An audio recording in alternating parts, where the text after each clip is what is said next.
At that time, my primary responsibility was raw material, resin, which is the lifeblood of Nifco. I remember in the morning, I think I was on my way to work, and I got a phone call. That was one of the most stressful periods of my career. In a single day, the whole automotive world turned upside down. The Texas freeze ended up spending over $20 million and moving over 500 tons of raw material all over the world. It was one of the most impressive acts I've seen in my 19 years at Nifco. My name is Kevin Hardy. I am the Vice President of North American Operations. My name is Tracy Horn. I am the Corporate Purchasing Manager for Nifco America. My name is Andre Davis. I am one of the analysts in the Corporate Purchasing Group, and I'm also the leader of the Crisis Management Team.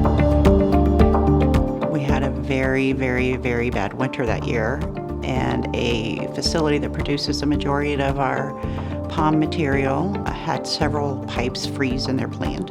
They did an emergency shutdown and shut down the whole plant, which burst lots of pipes and basically put them out of commission for 45 days.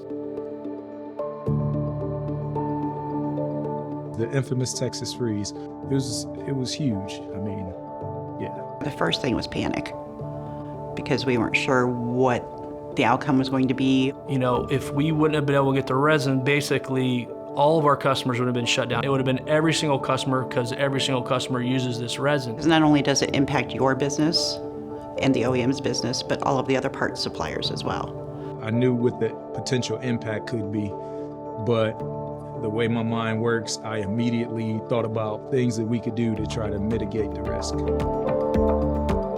We needed someone at that time to really dig into it and deliver, and he made that commitment to me and Tracy. I knew it was at stake, and I knew that there were people counting on me.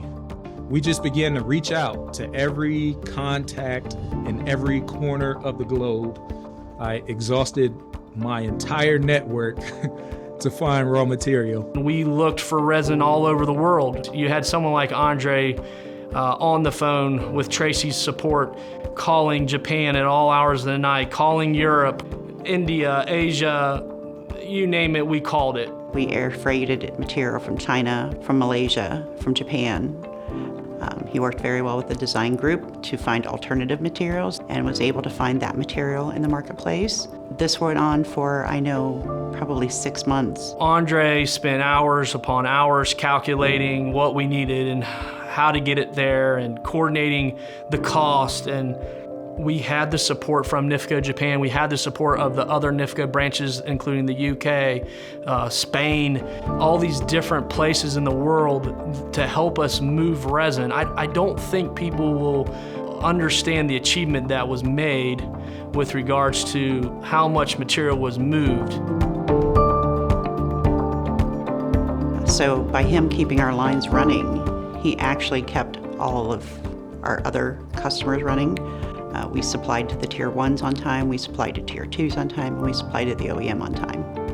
You know, we as a team made a commitment, and Andre makes a commitment, and then he executes. I have never seen him say, it's not my job, and he is always willing to help anybody. And if I could clone him, I would.